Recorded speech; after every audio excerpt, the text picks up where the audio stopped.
Halo, selamat sore Sobat CPNS. Selamat datang di podcast CPNS Ceria, obrolan hangat CPNS yang mengabdi untuk negeri.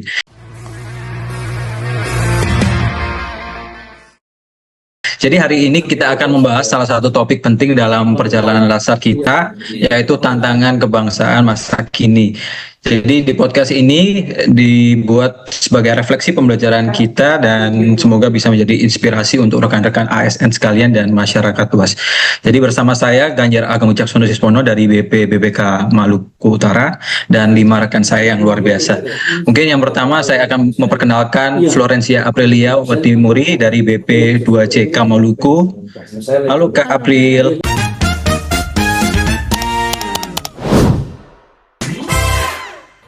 Oke, kita lanjut ke Kak Gaza Ahmad dari BPBPK Papua.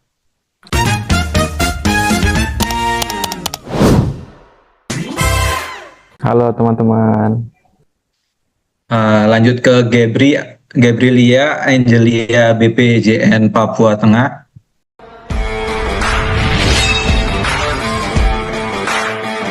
Halo semuanya. Terus lanjut ke Kak Gilang Pratama dari BWS Papua Barat.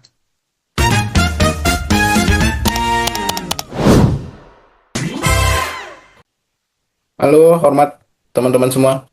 Oke, dan yang terakhir Kak Gilbert Triwibisono Lasmono dari BPJN Maluku.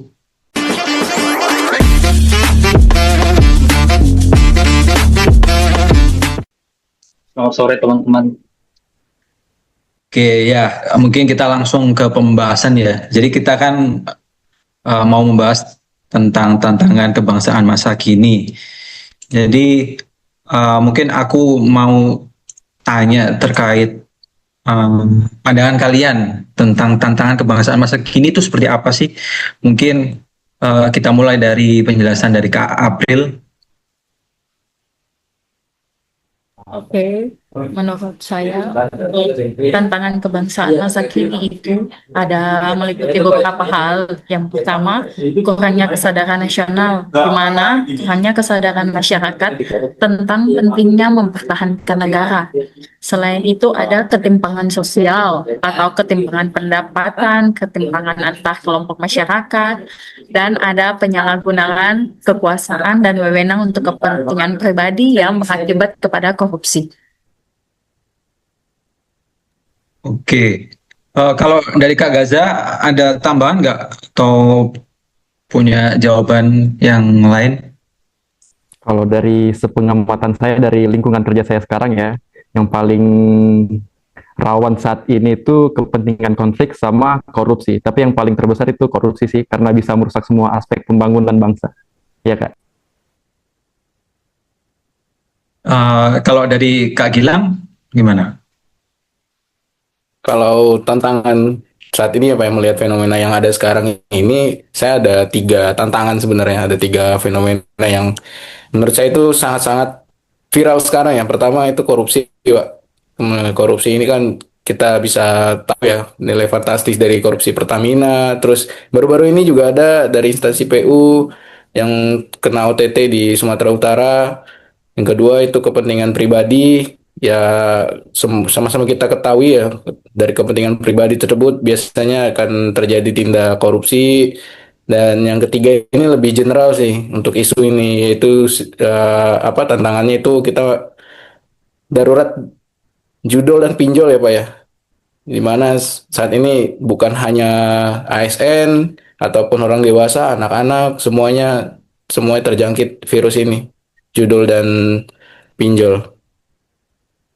Oke, aku setuju sih kalau misal korupsi. Soalnya kemarin sempat muncul di media sosial kan yang sampai dibuatin liga korupsi itu yang peringkat satunya siapa, 2 sampai 10 besar lah. Jadi memang korupsi ini marak terjadi ya. Kalau menurut kakak-kakak sekalian itu alasan dari mengapa ya korupsi menjadi paling marak terjadi itu gimana? Kenapa? Mungkin pendapatnya Kak Gilbert. Korupsi menjadi sangat marak terjadi karena beberapa alasan utama. Karena itu sistem sistem pemerintahan kita yang lemah. Banyak sistem di berbagai institusi masih memiliki celah karena kurangnya mekanisme pengawasan yang efektif dan penegakan hukum yang tidak konsisten. Kedua, kurangnya pengawasan, tidak transparan dalam proses pengambilan keputusan. Ketiga itu budaya yang permisif.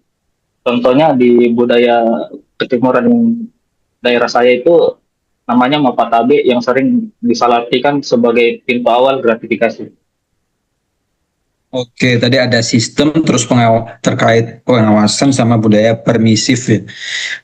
Kalau dari Kak Gebi ada tambahan nggak sama kenapa sih korupsi paling marak terjadi, apalagi di instansi pemerintahan lah. Kalau saya sih menurut pandangan saya ya, eh, berdasarkan pengalaman saya tuh ketimpangan sosial dan ekonomi tuh yang paling mengakibatkan maraknya terjadi korupsi. Kayak gaji sama tunjangan tuh tidak sebanding dengan biaya hidup. Khususnya kayak di daerah Papua nih kan semuanya tuh serba mahal. Jadi kayak belum bisa terlalu memenuhi kebutuhan. Nah, terus ada sebagian oknum yang merasa kayak wajar kita ambil uang negara, kayak gak apa-apa lah ini kan uang negara gitu kayak. Jadi korupsi kayak dijadikan sebagai jalan pintas untuk kesejahteraan pribadi. Itu menurut saya. Sama lemahnya integritas pribadi dari masing-masing. Kembali ke orangnya sih, dia berintegritas atau tidak. Oke, benar. Tadi Kak Gebi juga nyinggung ke integritas ya. Jadi aku pernah baca kalau misal alasan seseorang korupsi itu bisa beragam. Jadi ada teori yang namanya GONE ya, GONE. Jadi itu korupsi ternyata bisa dari greedy atau keserakaan, kemudian opportunity atau kesempatan, sama need atau kebutuhan, dan yang terakhir exposure atau pengungkapan. Jadi banyaklah ternyata alasan seseorang melakukan korupsi.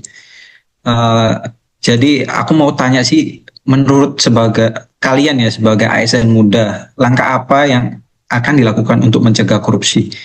Mungkin Kak Gaza bisa beri tanggapannya ya. Ya, kalau menurut saya, kita sebagai ASN muda, khususnya kita sekarang ya, CPNS PU, kita harus mengikuti semua kegiatan Latsar dengan baik. Di situ ada juga yang namanya PADI, pendidikan anti korupsi. Itu merupakan dasar yang bagus buat kita supaya kita bisa tertanam ke diri kita apa yang dilarang, apa yang tidak boleh dilakukan. Itu sih Kak. Terus menjaga integritas pribadi kita seperti yang Kak Gebi bilang tadi, kita harus jujur, transparan, dan harus berani menolak gratifikasi. Mungkin seperti itu. Kalau dari Kak Gilang ada tanggapan nggak atau bisa menambahkan jawaban dari Kak Gaza?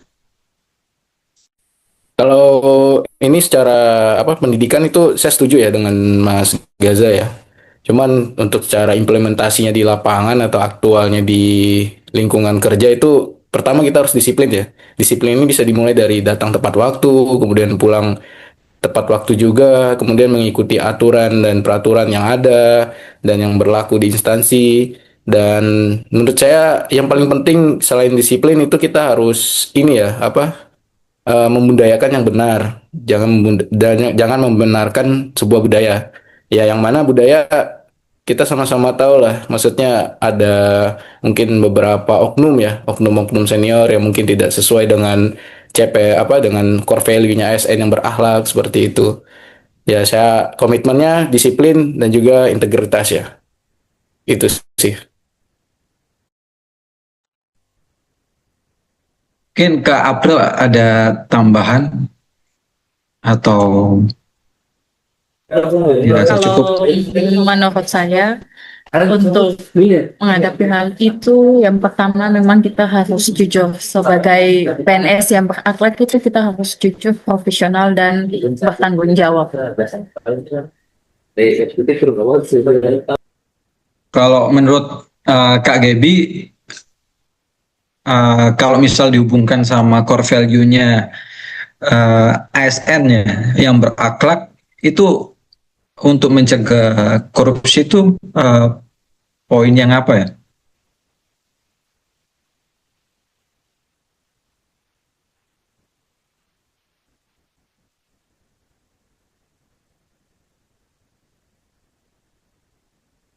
Eh, Coba ulang Kak pertanyaannya tadi, jaringan saya agak nge-lag. Kalau misal dikaitkan dengan core value ASN ya, kan ada berakhlak, yang berorientasi pelayanan, terus akuntabel, kompeten, harmonis, loyal, terus eh, sama kolaboratif. Itu apa yang paling utama buat mencegah korupsi? Sebenarnya kan kalau kita sudah mendalami semua nilai-nilai berakhlak itu kan, yang berorientasi pelayanan, akuntabel kayak bisa dipercaya dan bertanggung jawab, kompeten, harmonis, loyal, adaptif, kolaboratif, pasti kita akan otomatis kalau kita sudah mendalami dan mengerti dari semua makna itu pasti saling terkait lah gitu. Jadi kayak pasti kalau kita sudah mendalami, kita nggak akan tergoda dengan eh, hal-hal negatif yang paling utama itu korupsi gitu. Menurut saya sih Oke, jadi semua penting maksudnya. iya benar-benar emang penting semua. Kalau tantangan terbesar sebagai ASN muda agar tetap jujur dan bersih di tengah lingkungan yang rawan korupsi, kalau menurut Kak Gilbert gimana? Tantangan terbesar buat ASN muda agar tetap jujur dan bersih di tengah lingkungan yang rawan korupsi. Saya sih malu berani berintegritas menghadapi tekanan lingkungan dan materi. Ya, seperti itu. Kalau menurut Kak Gilang, gimana tantangan terbesar bagi ASN muda yang baru masuk ke dunia pemerintahan ini ya, agar tetap jujur dan bersih di tengah lingkungan yang rawan korupsi? Kalau tantangannya ini kita kalau menurut saya itu bisa dibagi dua. Ada yang dari internal, dari pribadi, atau dan juga dari eksternal ya. Kalau dari pribadi tentunya tadi sesuai penjelasan dari Kak Gebi tadi ya, yang masalah ekonomi ya. Memang apalagi kita penempatan di timur kan harga kebutuhan pokok cukup tinggi ya, cukup mahal ya. Dan juga dengan status kita yang masih CPNS ini, tentunya kita masih belum menerima gaji atau tunjangan yang full gitu. Otomatis akan ada sedikit sedikit apa namanya kekurangan lah. Cuman yang perlu ditekankan itu walaupun kita tetap apa ya secara ekonomi tidak cukup, belum cukup ya, dalam artian belum cukup, cuman kita jangan sampai punya niatan untuk mengambil yang bukan hak kita, apalagi mengambil uang rakyat ya. Karena kita ini ASN, kita ini teladan, kita ini acuan, kemudian juga kita ini sebagai perekat bangsa, tentunya tidak boleh melakukan hal-hal yang berbau korupsi ya. Kemudian dari eksternalnya tantangannya itu dari masyarakat sendiri. Karena kita kan sebagai bangsa Indonesia ini kan punya budaya yang basa-basi yang tinggi ya, atau tidak enakannya tinggi sekali dalam artian ketika kita melakukan apa ya suatu pekerjaan seperti sesuai apa tugas pokok kita lah. Jadi sering masyarakat itu memberikan imbalan atau terima kasih lah. Dalam artian itu kan salah satu bentuk gratifikasi. Nah, itu kita sebagai ASN muda kita harus bisa mensosialisasikan pada masyarakat dan juga kita harus juga bisa menerangkan kepada masyarakat tentunya mengenai gratifikasi itu apa dan juga tugas kita apa seperti itu. Dari pandangan Kak April gimana? Terkait tantangan terbesar ASN muda. Kalau buat saya itu tantangan terbesar ASN muda, salah satunya yang paling besar itu adalah tekanan lingkungan. Karena dari lingkungan sendiri itu dapat mendorong seseorang untuk melakukan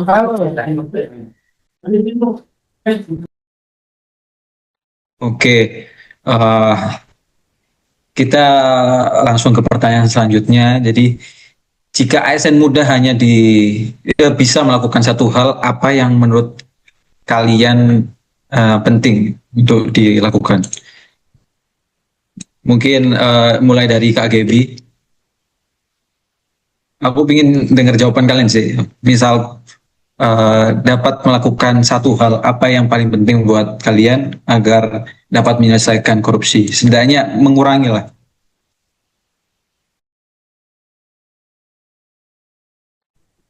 Kalau saya sih mulai dari diri saya sendiri sih. Saya lebih ingin membuat perubahan dari diri saya sendiri. Jadi ibaratnya kalau saya ini sudah berintegritas dan menjauhi hal korupsi, mungkin saya sudah mengurangi populasi orang korupsi gitulah. Ibaratnya ya saya kalau saya tetap berintegritas, saya mengurangi populasi orang-orang yang berkorupsi gitu. Jadi mulai dari saya sendiri. Benar-benar. Ya, jadi dari diri sendiri ya. Kalau Ya. misal dari Kak Gilang gimana? Kalau dari saya tetap ya sepakat dengan Mbak Gaby tadi ya, yang dari diri sendiri, dari integritas, disiplin, sama mungkin kita harus ini ya transparansi, entah itu dari segi apa keuangan ataupun program kerja dan lain-lain gitu. Dan juga kemudian yang jelas tidak mengikuti alur korupsi ataupun potensi-potensi korupsi yang ada di sekitar kita, itu saja sih. Oke, lanjut Kak Gilbert gimana? Kalau dari Kak Gilbert, satu hal yang Sebagai ingin dilakukan. sebagai ASN muda yang paling penting adalah menjaga integritas pribadi. Itu adalah kunci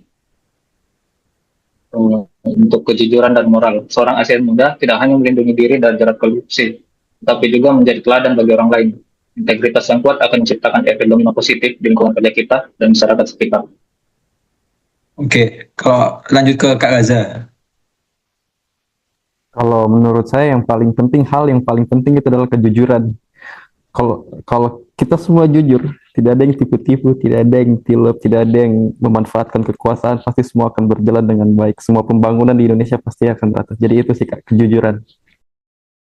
Oke, lanjut ke Kak April. Benar, satu kata saja harus jujur. Oke, harus jujur, singkat, padat, dan jelas. Mungkin sebagai closing statement ya, mungkin Kak April bisa kasih closing statement dari podcast kita kali ini. Dari awal, ada kesimpulan nggak? Kesimpulan dari bahasan kita dari awal sampai akhir, atau saran lah bagi kita sebagai CPNS muda yang sedang melakukan latsar ini. Bisa saran atau komitmen. Yuk Kak April.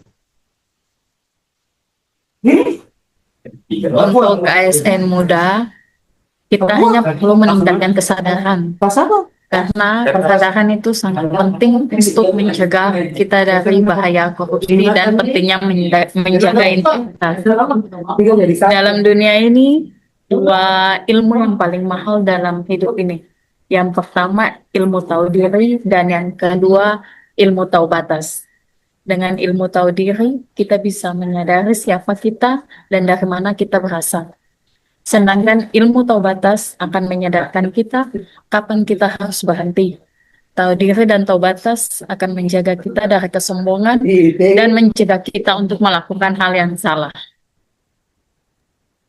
Keren-keren. Jadi kita harus tahu diri dan tahu batas. Tapi mungkin nggak adil ya kalau misal yang buat closing statement cuma yang cewek. Mungkin aku minta closing statement buat yang cowok. Kak Gilang ya. Oh ya, closing statement ya. Iya Kak. Kasih closing statement. Kalau closing statement dari saya mungkin ini aja ya, tagline-nya aja ya. ASN muda, ASN jujur, ASN makmur. Oke, sip. Mungkin sekian dari pembahasan kita terkait tantangan kebangsaan masa kini. Kita tadi udah bahas panjang lebar dari alasan mengapa korupsi bisa terjadi, terus tadi tantangan kebangsaan masa kini itu apa aja, sama tadi langkah awal kita sebagai ASN muda juga udah dibahas. Mungkin sekian dari podcast kita kali ini. Wassalamualaikum warahmatullahi wabarakatuh. Waalaikumsalam warahmatullahi wabarakatuh. Terima kasih.